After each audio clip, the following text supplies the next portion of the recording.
And thanks for joining us tonight. I'm Ann Trujillo. And I'm Shannon Ogden. And our top story at 10 is the immigration debate that really has just engulfed this country.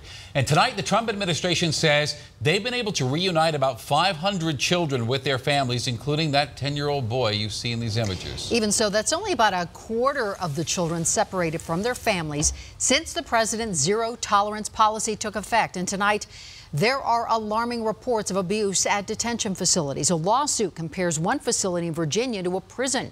Kids say they were handcuffed, strapped to chairs for days, restrained with hoods over their heads.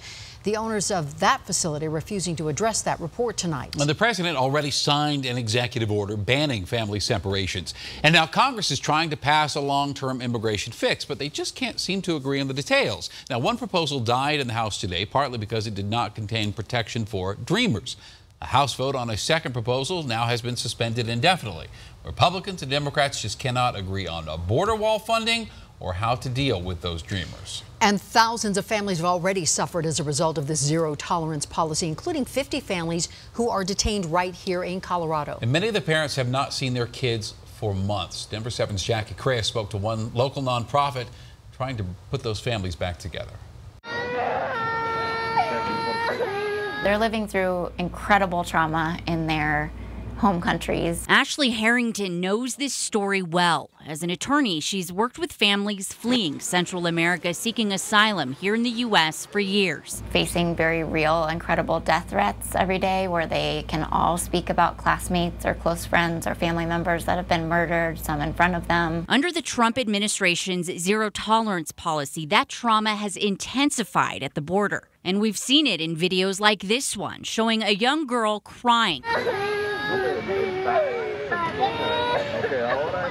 So now she and her colleagues at the Rocky Mountain Immigration Advocacy Network are trying to help the dozens of detained undocumented parents separated from their children and placed here at the Aurora ICE facility. One of my colleagues' clients still has no idea where her 6-year-old son is and is devastated. And while a signature on an executive order is meant to stop the separation at the border, it's not clear what will happen to the families already yanked apart.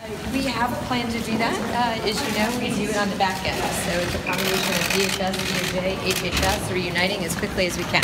We have no idea what the process will be like for these approximately 50 parents that are sitting in the Aurora ICE detention facility, how, if, when they will be able to reunify with their children. One thing she says is for sure. Just because they're reunified doesn't mean that the trauma will go away. In Aurora, Jackie Crea, Denver 7. Now, along the border, there are plenty of people who supported the president's original policy and who are now angry that he has changed course to keep these families together.